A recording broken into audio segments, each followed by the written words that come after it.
नमस्कार दोस्तों, जय हिंद, वंदे मातरम। आप सभी का स्वागत अभिनंदन है टीटी फैमिली शिक्षकों के परिवार जायसवाल कोचिंग सेंटर पर पावर्ड बाय शिक्षा ही प्रकाश है। दोस्तों, जैसा आप सभी लोग जानते हैं, हमने आज से बोला था कि बिल्कुल आपकी क्लासेज हो जाएंगी। तो आज से क्लासेज आपकी स्टार्ट हो चुकी हैं।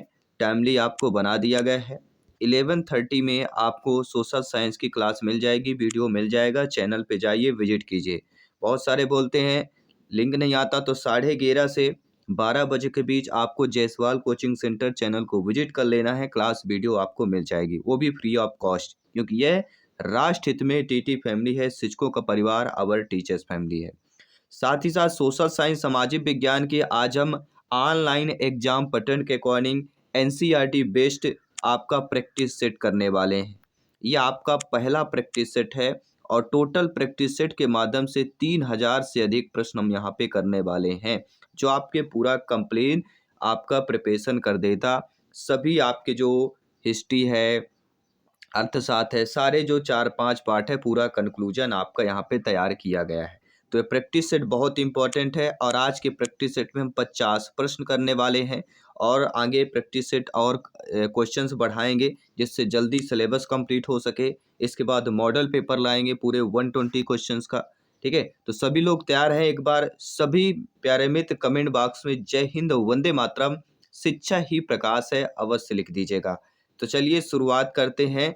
आज के क्लास का पहला प्रश्न है, जो आप लोगों के स्क्रीन पर ऑलरेडी आ चुका है और पहले प्रश्न से ही हम यहाँ पे तूफानी पारी की शुरुआत कर रहे हैं, तूफानी तैयारी की शुरुआत कर रहे हैं। तापमान के व्युत्क्रमण या प्रतिलोपन अथवा ऊंचाई के साथ तापमान में होने वाली वृद्धि की विशेष स्थिति के संबंध में कौन सा कथन सही नहीं दिया गया है? इसी प्रकार के एग्जाम में पूछे गए। पहाड़ी और पर्वतीय क्षेत्रों में वायु अफवाह के कारण तापीय व्युत्क्रमण की उत्पत्ति होती है। भूमध्य रेखीय क्षेत्रों में वर्ष भर तापमान व्युत्क्रमण का होना सामान्य घटना है। इसके लिए सर्दियों की मेघ विहीन लंबी रातें आदर्श दशाएं हैं, या कह सकते हैं दोस्तों कि संकीर्ण व्युत्क्रमण प्रतिलोपन के प्रकार जो शीतोष्ण वाताग्र क्षेत्रों में पाए जाते हैं।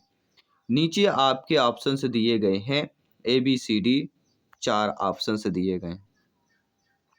तो यहाँ पे देखिए, हमारा जो है तापक्रम के व्युत्क्रमण या प्रतिलोपन अथवा ऊंचाई के साथ तापमान में वृद्धि होने वाली वृद्धि का विशेष स्थिति में संबंध कौन सा नहीं है? देखिए, भूमध्य रेखीय क्षेत्रों में वर्ष भर तापमान व्युत्क्रमण का होना यह समान घटना है, यह आपका अकॉर्डिंग टू क्वेश्चंस नहीं होगा। मतलब यह कथन जो है आपका संबंध नहीं है। बाकी पहाड़ी और पर्वतीय क्षेत्रों में वायु अफवाह के कारण तापीय व्युत्क्रमण की उत्पत्ति होती है। तो अकॉर्डिंग टू क्वेश्चंस कौन सा ऑप्शन सही होगा? Second option. टेलीग्राम से जुड़िए, फ्री में नोट्स पीडीएफ फाइल प्राप्त कीजिए। इसी के साथ ही आपका जो है दूसरा प्रश्न है, आप लोगों के स्क्रीन पर है। दूसरा प्रश्न है साथियों कि लखुडियार में पाए गए शैलचित्र किस काल से संबंधित है? प्रागैतिहासिक काल, नवपाषाण काल, वैदिक काल या मौर्य काल? सभी लोग बताइए। तो लखुडियार में पाए गए शैलचित्र किस काल से संबंधित हो जाते हैं? तो यह आपके किस काल से हो जाते हैं? प्रागैतिहासिक काल से हो जाते हैं। पहला ऑप्शन सही हो जाएगा। कोई भी डाउट हो बेफिक्र आप लोग कमेंट कर सकते हैं, फीडबैक कर सकते हैं। जायसवाल सर आपके कमेंट के फीडबैक का सर्वोपरि करते हैं, सम्मान करते हैं।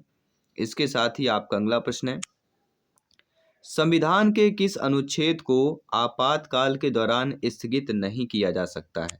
अनुच्छेद 14, 15, 19, 20, 21, 22 या 20 तथा 21। देखिए, संविधान के जिस अनुच्छेद के दौरान आपातकाल, मतलब अब भारत में मान लीजिए आपातकाल की स्थिति हो गई, तब भी यह अनुच्छेद जो है आपका स्थगित नहीं किया जा सकता, और वह आपका अनुच्छेद है 20 और 21। जी हाँ, संविधान में यह उल्लेख है कि अनुच्छेद 20-21 को आपातकाल के दौरान भी स्थगित नहीं किया जा सकता है। इसके साथ ही आपका है अगला प्रश्न, निम्नलिखित युग्मों में से कौन सा युग्म सही सुमेलित नहीं है? Pitt's India Act, Warren Hastings, doctrine of lapse Dalhousie, vernacular press act Lord Curzon, Ilbert bill, Lord Ripon. सभी लोग बताइए। तो हम सभी लोग जानते हैं, समझते हैं, ज्ञानी सर्वज्ञ व्याख्याता लोग हैं कि वारनक्यूलर प्रेस एक्ट लॉर्ड कर्जन, यह आपका युग्म सही नहीं दिया गया है। बाकी जो सारे युग्म दिए गए हैं वह आपके सही दिए गए हैं। इसके साथ ही आपका अगला प्रश्न, बस्तियों के प्रकार के संदर्भ में कथनों पर विचार करना है। बस्ती कहते हैं ना, घर बस्ती लुग्गी होते हैं, यहाँ से प्रश्न पूछे जाएंगे। तो बस्तियों के प्रकार के संबंध में आपके नीचे जो है ऑप्शंस दिए गए हैं, वो ऑप्शंस को हमें बताना है कि कौन सा सही दिया गया है। देखिए, बस्तियों के प्रकार में पहला, सन्नत बस्तियों का विकास नदी घाटियों के सहारे या उपजाऊ मैदानी भागों में होता है, और इसके साथ साथ प्रकीर्ण बस्तियां पठारी भूमि पर पाई जाती हैं। तो इनमें से आपका कौन सा कथन सही है? तो पहला और तीसरा कथन सही दिया गया है। तो पहला और तीसरा देखिए किस में दिया गया है, बी ऑप्शन में दिया गया है। तो बी ऑप्शन हमारा सही हो जाएगा। आइए बात करते हैं आपके अगले प्रश्न की। निम्नलिखित में से प्रवास की किस धारा में पुरुष सबसे अधिक प्रवास करते हैं? जी हाँ, प्रवास किस धारा में पुरुष जो है सबसे अधिक प्रवास करते हैं, और वह कहलाता है ग्रामीण से नगरी। आपको देखते होंगे ना, ग्रामीण से नगरीकरण में ज़्यादा जा रहे हैं, गांव से नगर की ओर ज़्यादा प्रस्थान कर रहे हैं। तो प्रवास मतलब प्रस्थान करना। तो प्रवास किस धारा में पुरुष सबसे अधिक कर रहे हैं? ग्रामीण से नगरी की तरफ कर रहे हैं। इसके बाद अगला जो प्रश्न है, बहुत ही इंटरेस्टेड प्रश्न है, ध्यान दीजिएगा। इसी प्रकार के प्रश्न पूछे जा रहे हैं।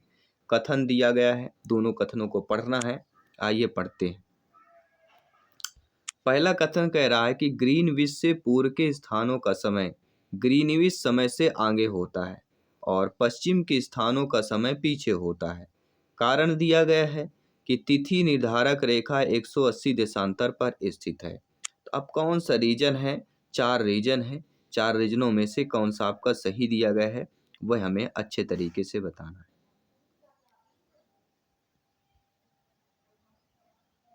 अब देखिए, यहाँ पे देखिए हमारा कथन क्या कह रहा है, कारण क्या कह रहा है।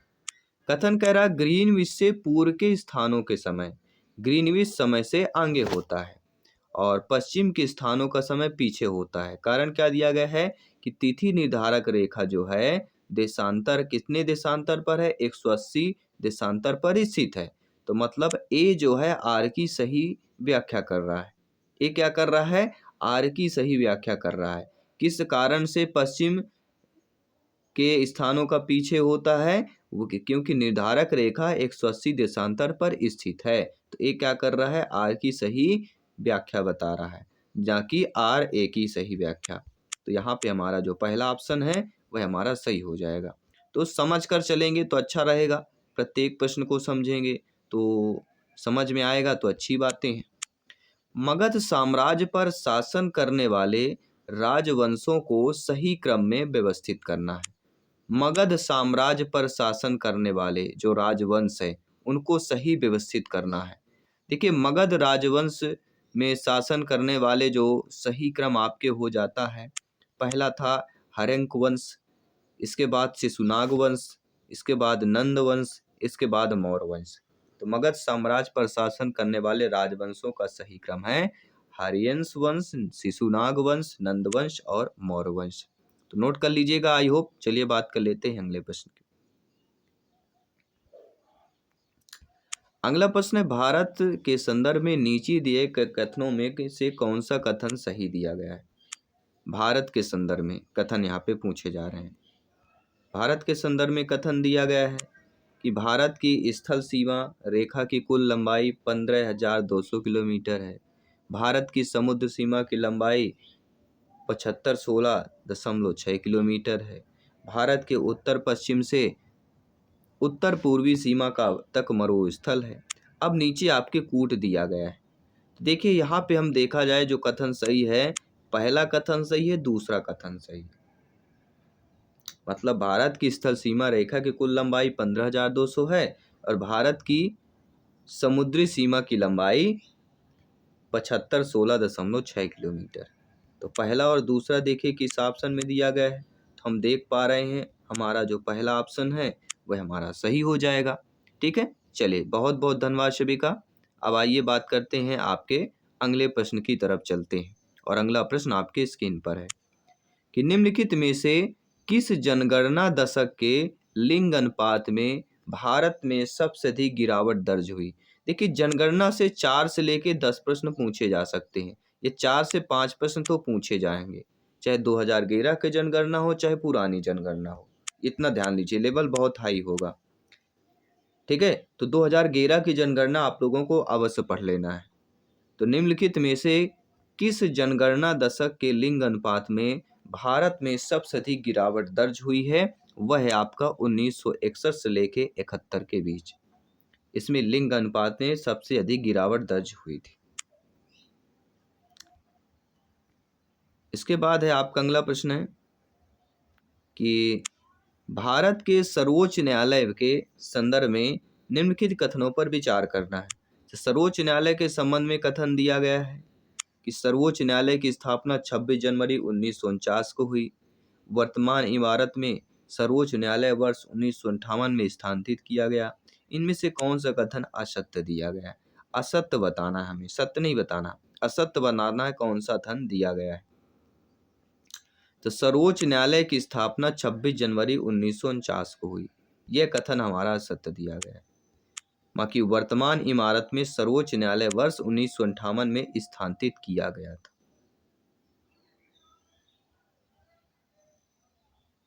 ठीक है, तो अकॉर्डिंग टू क्वेश्चन हमारा उपयुक्त में से कौन सा कथन असत्य दिया गया है? तो पहला जो हमारा दिया गया है, केवल फर्स्ट वाला कथन हमारा असत्य। ठीक है, तो आई होप सभी लोग समझ गए होंगे, क्योंकि देखिए 28 जनवरी 1950 को जो है सर्वोच्च न्यायालय की स्थापना हुई है। सर्वोच्च न्यायालय की स्थापना कब हुई? 28 जनवरी 1950 को हुई थी। ठीक है, इसके बाद हम बात करेंगे आपके अगले प्रश्न की। भारतीय आर्य भाषा के संबंध में निम्नलिखित कथनों पर विचार करना है। आर्य भाषा वैदिक संस्कृति का आधार थी। आर्य भाषा भाषियों का आगमन 1000 ईसा पूर्व में हुआ। आर्य हिंदू यूरोपीय परिवार की भाषा बोलते थे। इनमें से कौन सा कथन असत्य दिया गया है? अब असत्य कथन हमें बताना है। तो यहाँ पे जो कथन दिया गया है कि आर्य भाषा या भाषियों का आगमन 1000 ईसा पूर्व में हुआ है, यह कथन गलत दिया गया है। आर्य भाषा वैदिक संस्कृत का आधार थी। आर्य हिंदू यूरोपीय परिवार की भाषा बोलते थे। तो केवल 2 जो दिया गया है यह हमारा असत्य दिया गया है, बाकी हमारे सत्य दिए गए हैं। आइए बात करते हैं अगले प्रश्न की। कथन से ज्यादा प्रश्न पूछे जाएंगे, सोशल साइंस में ज्यादा कथन आ रहे हैं, तो ध्यान दीजिएगा। भारत में उद्योगों के विकास के संदर्भ में निम्नलिखित कथनों पर विचार करना है कि भारत में आधुनिक उद्योगों की स्थापना 19वीं शताब्दी के उत्तरार्ध में हुई। प्रारंभ में औद्योगिक विकास केवल सूती वस्त्र तक ही सीमित था। पटसन उद्योग की स्थापना भारतीय उद्यमियों द्वारा की गई। या Tata iron and steel company TISCO की स्थापना जो है 1907 में हुई। इनमें से कौन सा कथन असत्य बताना है? ये बहुत कठिन होता है बताना। ठीक है, तो यहाँ पे जो हमारा सी ऑप्शन दिया गया है कि पटसन उद्योग की स्थापना भारतीय उद्यमियों द्वारा की गई है, यह कथन गलत है। बाकी हमारे सही दिए गए हैं कि भारत में आधुनिक उद्योगों की स्थापना 19वीं शताब्दी के उत्तरार्ध में हुई और प्रारंभ में औद्योगिक विकास केवल सूती वस्त्र तक ही सीमित था। साथ ही टाटा एंड स्टील कंपनी की स्थापना 1907 में हुई। ये हमारे सत्य दिए गए हैं, लेकिन पटसन उद्योग की स्थापना भारतीय उद्यमियों द्वारा की गई है, यह कथन असत्य दिया गया है। इसके बाद हम बात करेंगे अगले प्रश्न की। अगला जो प्रश्न है कि दक्षिण अफ्रीका के जोहान्सबर्ग में वर्ष 2002 में सतत विकास पर विश्व शिखर सम्मेलन हुआ, जिसमें जैव विविधता की भारी क्षति की दर से कम करने का लक्ष्य कब निर्धारित किया गया? देखिए दोस्तों, दक्षिण अफ्रीका के जोहान्सबर्ग में 2002 में सतत विकास पर विश्व शिखर सम्मेलन हुआ, जिसमें जैव विविधता की भारी क्षति की दर को कम करने का लक्ष्य कब निर्धारित किया गया था? तो 2010 को निर्धारित किया गया था। इसी के साथ ही आपका अगला प्रश्न है कि आदिम निर्वाह कृषि के संबंध में दिए गए कथनों पर असत्य कथन बताना है। किसके? आदिम निर्वाह कृषि के बारे में कथन दिया गया है। ठीक है, और नीचे आपके कूट दिया गया है और इनमें से हमें बताना है। देखिए, इनमें से जो सत्य दिए गए हैं पहले सत्य बताते हैं। ठीक है, तो आदिम कृषि के बारे में, इस कृषि में स्थानिक कृषि और चलवासी पशुचारण शामिल होता है, और इसमें स्थानिक कृषि को कर्तन एवं दहन कृषि के नाम से जाना जाता है। लेकिन यह कृषि समशीतोष्ण कटिबंधीय क्षेत्रों में की जाती है, यह कथन गलत दिया गया है। ठीक है, तो आदिम निर्वाह कृषि के कथन में कौन गलत है? यह कृषि समशीतोष्ण कटिबंधीय क्षेत्रों में की जाती है, यह गलत दिया गया है। इसके बाद हम बात करते हैं आपके अगले प्रश्न की। अगला जो प्रश्न है जो आप लोगों की स्क्रीन पर ऑलरेडी दिया गया है।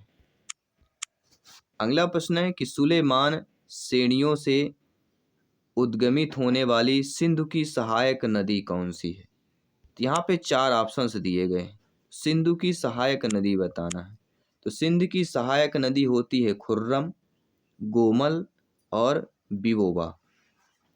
ठीक है, सुलेमान श्रेणी से उद्गम होने वाली सिंधु की सहायक नदी खुर्रम, गोमल और बिबोबा। यानी कि आपका जो तीसरा ऑप्शन दिया गया है वह हमारा सही हो जाएगा। इसी के साथ ही हम बात करेंगे आपके अगले प्रश्न की।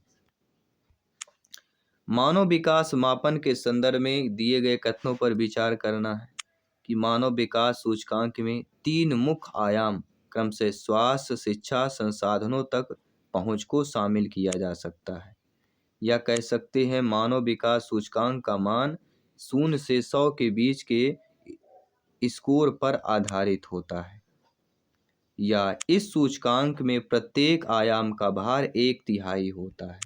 नीचे आपके कूट भाषा दिए रहेंगे। इनमें से जो हमारा कथन हमारा सही दिया गया है वह यह दिया गया कि मानव विकास सूचकांक में 3 मुख्य आयाम क्रम से स्वास्थ्य, शिक्षा तथा संसाधनों तक पहुंच को शामिल किया गया। साथ ही साथ इस सूचकांक में प्रत्येक आयाम का भार 1/3 है। यानी पहला और तीसरा देखिए कि इसमें दिया गया है, तो हमारा सी वाला ऑप्शन यहाँ पे सही हो जाता है। इसी के साथ ही अगला प्रश्न दिया गया है कि पृथ्वी के आंतरिक स्वरूप के संदर्भ में कौन सा कथन सही नहीं दिया गया है? महासागरीय भूपर्पटी का निर्माण अवसादी व कायांतित शैल से हुआ है। मोहो अशांतत्व भूपर्पटी को मेंटल से अलग करती है, या पृथ्वी के अंदर गहराई के साथ तापमान तथा दाब बढ़ता है, या कह सकते हैं कि धरातल के क्रोड की ओर से जाने वाले शैलों का घनत्व बढ़ जाता है। देखिए, पृथ्वी के आंतरिक स्वरूप के संदर्भ में कौन सा कथन सही नहीं है कि महासागरीय भूपर्पटी का निर्माण अवसादी व कायांतित शैल से हुआ है, यह कथन गलत दिया गया है। ठीक है, हमारा कथन क्या सही दिया गया है कि मोहन अशांतत्व भूपर्पटी को मंडल से अलग करती है। पृथ्वी के अंदर गहराई के साथ तापमान तथा दाब भी बढ़ता है। धरातल से क्रोड की ओर जाने वाली शैलों का घनत्व बढ़ता है। ये हमारे सही दिए गए हैं। तो अकॉर्डिंग टू क्वेश्चन हमारा पहला ऑप्शन सही हो जाएगा। तो नो डाउट सभी लोग समझ गए होंगे। आइए बात करते हैं अगले प्रश्न की।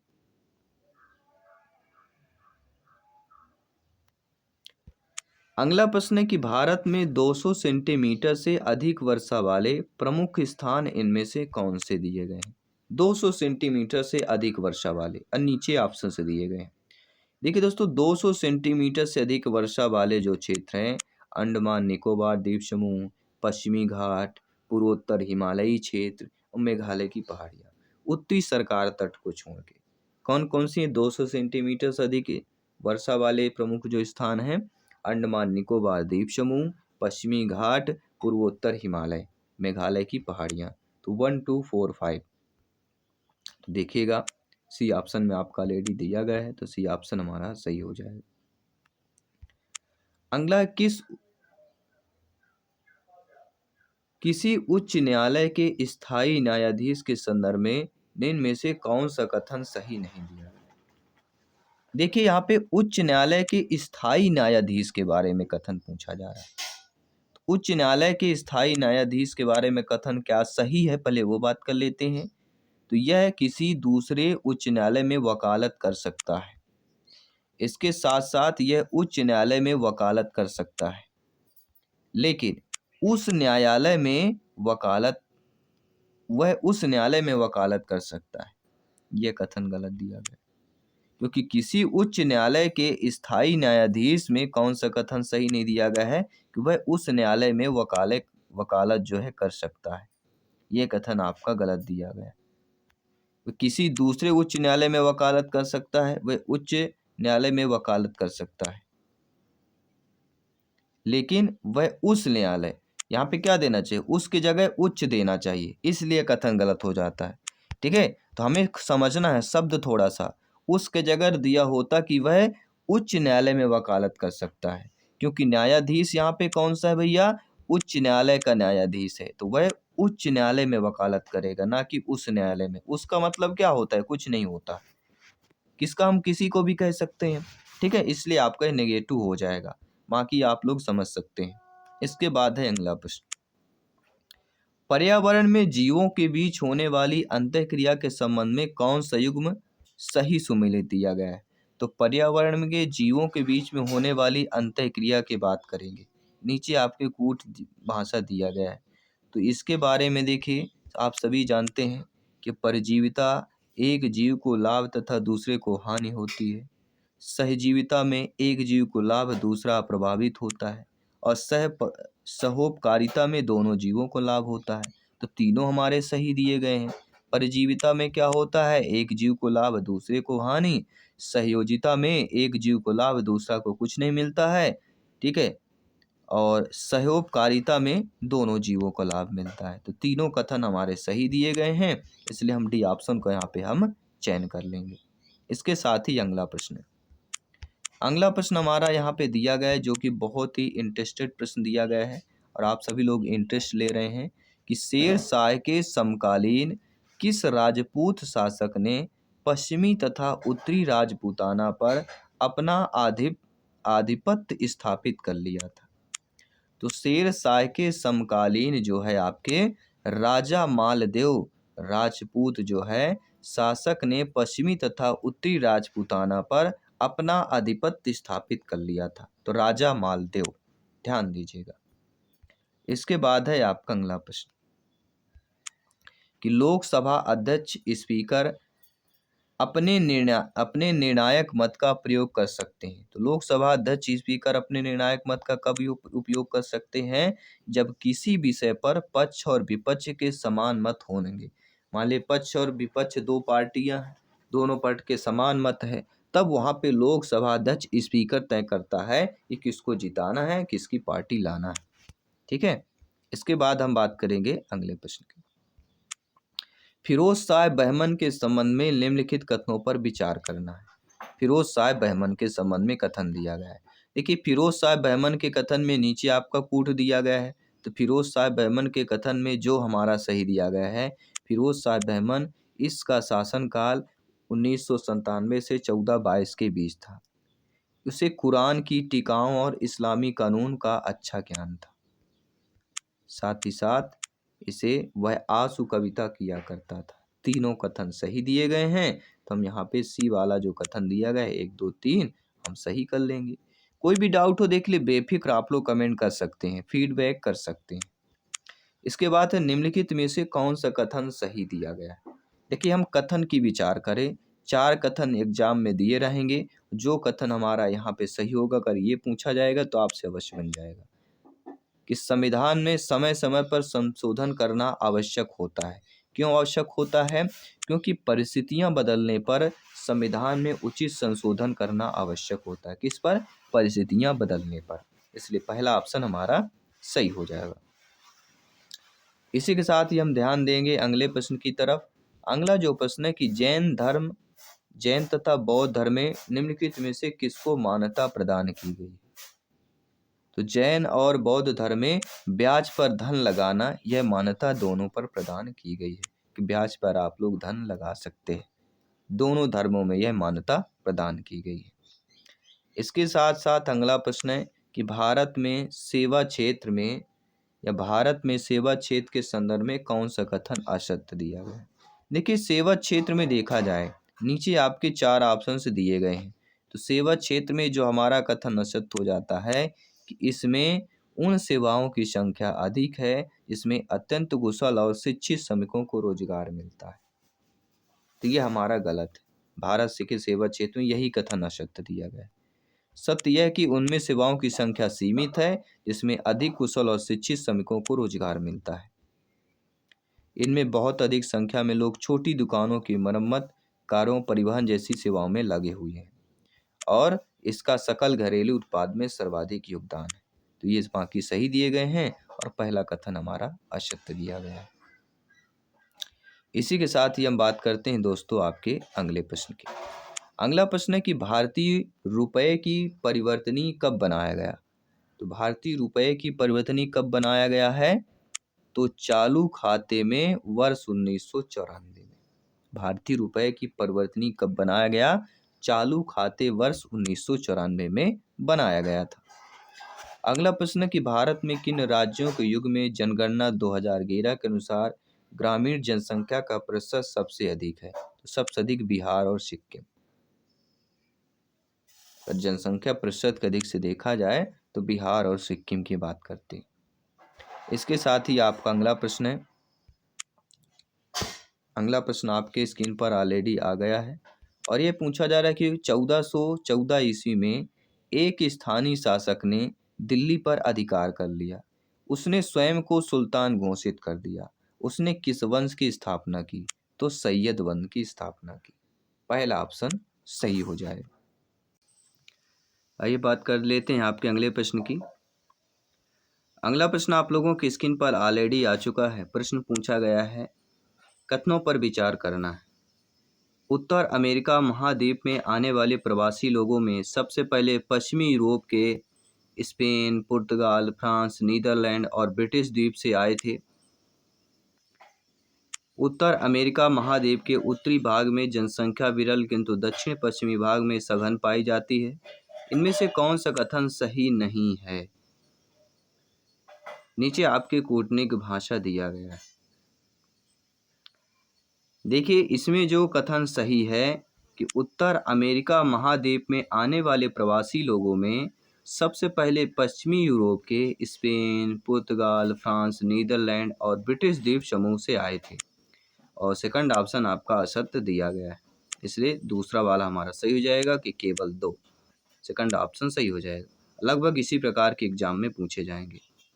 अब देखिए, कथन दिया गया है और कारण दिया गया है। कथन और कारण से प्रश्न पूछे जाते हैं। कथन है कि 1813 ईस्वी के बाद ईस्ट इंडिया कंपनी के व्यापारिक स्थिति का निर्धारण ब्रिटिश उद्योग की आवश्यकताओं के अनुसार होने लगा।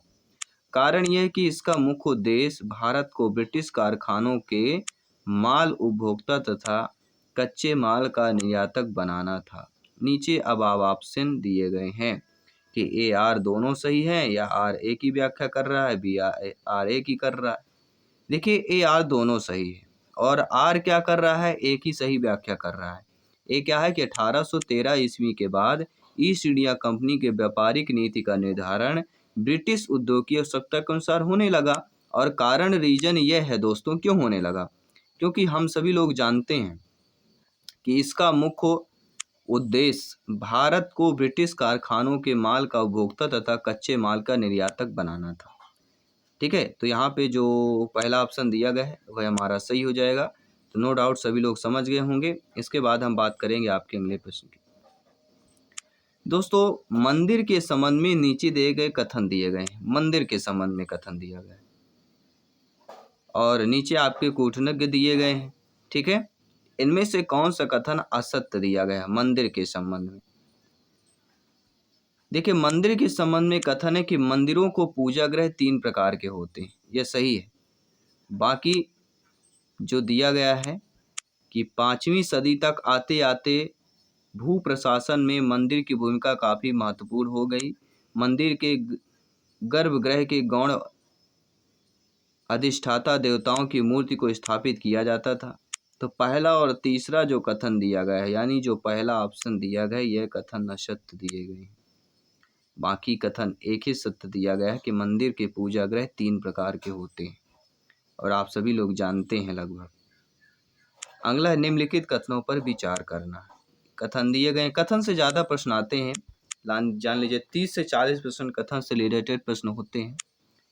प्रारूप समिति के प्रत्येक अनुच्छेद पर कई दौर में चर्चाएं की। प्रारूप समिति ने 2000 से अधिक संशोधन पर विचार किया। इनमें से कथन कौन सा सही दिया गया है? प्रारूप समिति के बारे में कथन हमारा कौन सा सही दिया गया है? तो प्रारूप समिति के अकॉर्डिंग देखा जाए कि प्रारूप समिति ने प्रत्येक अनुच्छेद पर कई दौर में चर्चाएं की हैं और प्रारूप समिति ने 2000 से अधिक संशोधन पर विचार किया है। तो ए व दोनों कथन यहाँ पे हमारे सही दिए गए हैं, इसलिए हम सी वाले ऑप्शन को चयन कर लेंगे। आई होप सभी लोग समझ गए हैं। इसके बाद हम बात करेंगे अगले प्रश्न की। दोस्तों, बर्फानी तूफान किस प्रकार की प्राकृतिक आपदा मानी जाती है? तो बर्फानी जो तूफान है वह आपकी स्थलीय भौमिकी मानी जाती है। ठीक है, कहीं का वायुमंडलीय आपको मिल जाएगा, लेकिन बर्फानी तूफान किस प्रकार की प्राकृतिक आपदा है? तो वह आपके स्थलीय भौमिकी आपदा मानी जाती है। ये ध्यान दीजिएगा, कई बार कंफ्यूजन काफ़ी सारे बुक्स में मिल जाएगा, कहीं आपको मिल जाएगा। 1990 के दशक में भारत ने वित्तीय संकट का सामना करते हुए निम्नलिखित किन संस्थानों से ऋण सहायता प्राप्त की थी? 1990 के दशक में, और ऑप्शंस आपके नीचे दिए गए।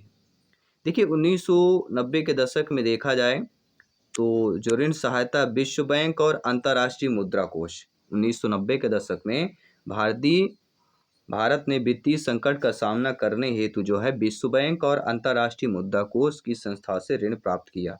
तो दूसरा और तीसरा ऑप्शन यानी कि बी ऑप्शन को हम यहाँ पे चयन कर लेंगे।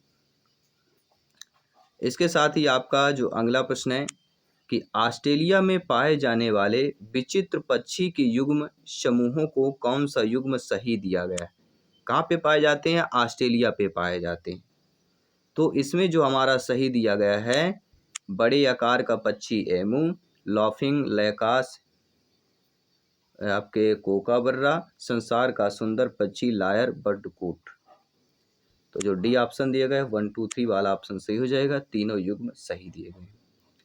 इसके बाद हम बात करेंगे आपके अगले प्रश्न की। दोस्तों, निम्नलिखित कथनों में से कौन सा कथन जो है भारत के संदर्भ में सही दिया गया है? नीचे आपके ऑप्शंस दिए गए हैं। कूट वाले ऑप्शंस ज़्यादा पूछे जाएंगे जो आपको कन्फ्यूजन करते हैं। भारत के संदर्भ में जो हमारा सही दिया गया है कि 4% भाग अधिकृत किए हुए हैं और 82°30 पूर्वी देशांतर का उपयोग भारतीय है। तो दूसरा और जो चौथा दिया गया है, ठीक है, दूसरा कौन सा दिया गया कि यह स्थल मंडल के कुल क्षेत्रफल का लगभग 4% भाग अधिकृत किया हुआ है। भारत के संबंध में जो कथन पूछा जा रहा है, कौन सा कथन भारत के संदर्भ में है? तो यह स्थल मंडल के कुल क्षेत्रफल का लगभग 4% भाग अधिकृत किया हुआ है और 82°30 पूर्वी देशांतर का उपयोग भारतीय है। तो दूसरा और चौथा किस में देखेगा? डी ऑप्शन में देखेगा। तो डी ऑप्शन वाला सही हो जाएगा। किसी भी प्रश्न पर डाउट है बेफिक्र आप लोग कमेंट कर सकते हैं। 1857 के विद्रोह के लिए निम्न में से कौन सा सैन्य कारण जिम्मेदार था? किसके लिए? 1857 विद्रोह की बात कर रहे हैं। इसके लिए भारतीय और ब्रिटिश सैनिकों के मध्य वेतन और पेंशन संबंधी मुद्दे जो है ये कारण जिम्मेदार थे। तो पेंशन संबंधी मुद्दे, वेतन संबंधी मुद्दे की बात करते हैं। इसके बाद है दोस्तों आपका अगला प्रश्न।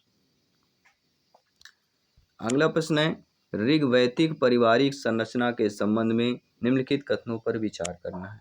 यहाँ पे क्या दिया गया है? ऋग्वैदिक पारिवारिक संरचना दी गई है। तो ऋग्वैदिक पारिवारिक संरचना की अगर बात करते हैं, नीचे कूट भाषा आपका दिया गया है। तो इनमें से ऋग्वैदिक की अगर बात करते हैं तो इनमें से दोस्तों परिवार पितृतंत्रात्मक प्रकृति का था। परिवार के वीर पुरुषों के लिए देवता से प्रार्थना की जाती थी। पुत्री की कामना का उल्लेख ऋग्वेद में नहीं मिलता था। तीनों कथन दिए गए हैं और प्रजा और पशु की कामना को हतोत्साहित किया गया, यह कथन नहीं है। तो आपके ऋग्वैदिक पारिवारिक संरचना के संबंध में जो कथन है वह आपके 1 2 3 है। तो किस ऑप्शन में दिया गया है 1 2 3? तो देखिएगा जो सी वाला ऑप्शन दिया गया है वह हमारा सही हो जाएगा। तो नो डाउट सभी लोग समझ गए होंगे। इसके बाद हम बात करेंगे आपके अगले प्रश्न की। अगला जो प्रश्न है कि विश्व में इस्पात बनाने की कला सबसे पहले किस देश में विकसित हुई थी?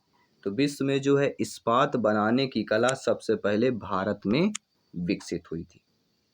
इसके साथ साथ अगला प्रश्न है जो आप ही लोगों की स्क्रीन पर है, और प्रश्न यह है कि भारत में छिपी हुई बेरोजगारी या प्रच्छन्न बेरोजगारी का मुख्य रूप संबंधित है किससे है? जो भारत में छिपी हुई बेरोजगारी है, प्रच्छन्न बेरोजगारी है, यह मुख्य रूप से किससे संबंधित है? तो यह कृषि और ग्रामीण क्षेत्र, कृषि और ग्रामीण इन दोनों क्षेत्रों से संबंधित है।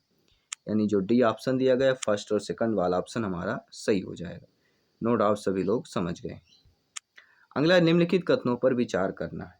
नीचे कथन दिए गए हैं और नीचे आपका कूट वाला ऑप्शन दिया गया है। इन कथनों में देखा जाए कि अटाला मस्जिद का निर्माण सरकी राजवंशों के शासकों ने करवाया, ये गलत है। 3 दरवाजा मस्जिद का निर्माण बहादुर शाह द्वारा करवाया, बिल्कुल सही बात है। सादी सैयद मस्जिद हैदराबाद में स्थित है, ये भी सही है। तो 2 कथन आपके सही दिए गए हैं। दूसरा और तीसरा ऑप्शन जो दिया गया है तो सी ऑप्शन को हम यहाँ पे सटीक सही मान लेंगे। इसके बाद जो अगला प्रश्न दिया गया कि ऋग्वेद के किस मंडल में सर्वप्रथम शूद्र शब्द का उल्लेख एक वर्ण के रूप में हुआ है? तो ऋग्वेद के जिस मंडल में सर्वप्रथम शूद्र शब्द का उल्लेख जो है एक ही वर्ण में हुआ है वह है 10वें मंडल। किसवें मंडल में हुआ है? 10वें मंडल में हुआ है। तो ये भी आप लोगों को नोट कर लेना है। पूर्वांचल हिमालय में पाई जाने वाले पहाड़ियों का उत्तर से दक्षिण में सही क्रम। तो पूर्वांचल के जो हिमालय पहाड़ियां हैं उत्तर से दक्षिण यहाँ पे सही क्रम पूछा जा रहा है। उत्तर से दक्षिण में पहला होता है पटकाई बूम, नागा पहाड़ियाँ, मणिपुर पहाड़ियाँ, मिजो पहाड़ियाँ। पूर्वांचल में देखा जाए उत्तर से दक्षिण की ओर, तो उत्तर में पहले पटकाई बूम, फिर दक्षिण की ओर चलेंगे नागा पहाड़ियाँ, फिर दक्षिण की ओर मणिपुर पहाड़ियाँ, फिर दक्षिण की ओर मिजो पहाड़ियाँ जो सबसे दक्षिण में है। तो बी ऑप्शन को हम यहाँ पे सही कर लेंगे। नो डाउट सभी लोग समझ गए होंगे। आइए बात करते हैं अगले प्रश्न की। दक्षिण पूर्व एशिया में स्थापित मंदिरों के संबंध में निम्नलिखित कथनों पर विचार करना है। दक्षिण पूर्व एशिया में स्थापित जो मंदिर हैं उन पर विचार करना है। तो कंबोडिया में सबसे विशाल बौद्ध मंदिर स्थापित हैं और बोरोबुदुर मंदिर की दीवारों पर रामायण और महाभारत की कहानियां मूर्तियां में अंकित हैं। तो कौन सा कथन जो है असत्य दिया गया है? तो देखा जाए जो हमारा पहला और दूसरा जो कथन है ये दोनों कथन जो है आपके असत्य दिए गए हैं। ये तो पूछा जा रहा है कौन सा कथन असत्य है, तो सी वाला ऑप्शन यहाँ पे सही हो जाएगा। ठीक है, सारे एनसीईआरटी का पूरा निचोड़ मिलेगा आपका। निम्नलिखित में कौन सा कथन असत्य दिया गया है? हमने अभी तक देखा जो है इसमें ज़्यादातर असत्य दिया गया है और एग्जाम में लगभग संभावित इसी प्रकार के प्रश्न आने वाले हैं कि कौन सा असत्य दिया गया है। देखिए, मुगलों के शासन काल में एशिया तथा यूरोप के साथ बड़े पैमाने पर व्यापार होता था, सही बात है। सिंगापुर से टिन का आयात किया जाता था, ये भी सही बात है। भारत से कच्चा रेशम, रेशमी कपड़े, नील, शोरो, अफीम, चावल, काली मिर्च, अन्न मसाले को विदेशों से क्या किए जाते थे? निर्यात किए जाते थे। लेकिन भारत में चाय, चीनी, चीनी मिट्टी तथा रेशम का आयात अरब से होता था, ये गलत है। जो बी ऑप्शन है यह गलत दिया गया है और ये पूछा जाए कौन सा सत्य है, इसलिए according to questions B option सही हो जाएगा। आइए देख लेते हैं आपका अगला प्रश्न। दिल्ली में सुल्तानों ने गैरिसनों के निवास के लिए किलों का निर्माण करवाया था और गैरिसन क्या था? तो गैरिसन एक रक्षक सैनिकों की टुकड़ी थी। क्या था गैरिसन? एक रक्षक सैनिकों की टुकड़ी थी। निम्नलिखित में से किस प्रक्रिया द्वारा वायुमंडल मुख्यतः गर्म होती है? तो परावर्तित और विकिरण से जो है वायुमंडल जो मुख्यतः है वह गर्म होती है। इसके बाद 50 नंबर प्रश्न है कि निम्नलिखित कथनों पर विचार कीजिए और असत्य कथन की पहचान कीजिए। असत्य कथन की पहचान करना, ना कि सत्य कथन की। ठीक है, तो यहाँ पे देखा जाए कि मृदा अपरदन और क्षीणता मृदा के लिए खतरे हैं, बिल्कुल सही बात है। मृदा के निम्नीकरण के सहायक कारक मुख्य रूप से बाढ़ एवं भूस्खलन है, तो ये गलत है। चट्टान बांध मृदा क्षति को रोकने में सहायक, बिल्कुल बात, चट्टान अगर बांध बना दिए जाते हैं तो मृदा क्षति को रोकने में सहायक होते हैं।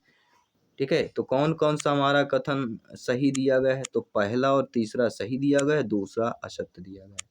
तो दूसरा यहाँ पे देखिए केवल जो 2 दिया गया है, पहले ऑप्शन को चयन कर लें। तो पहले प्रैक्टिस सेट में दोस्तों हम यहाँ पे 50 प्रश्न कर लिए हैं। ठीक है, आपके ऑनलाइन एग्जाम पैटर्न के अकॉर्डिंग, संभावित प्रश्नों के अकॉर्डिंग।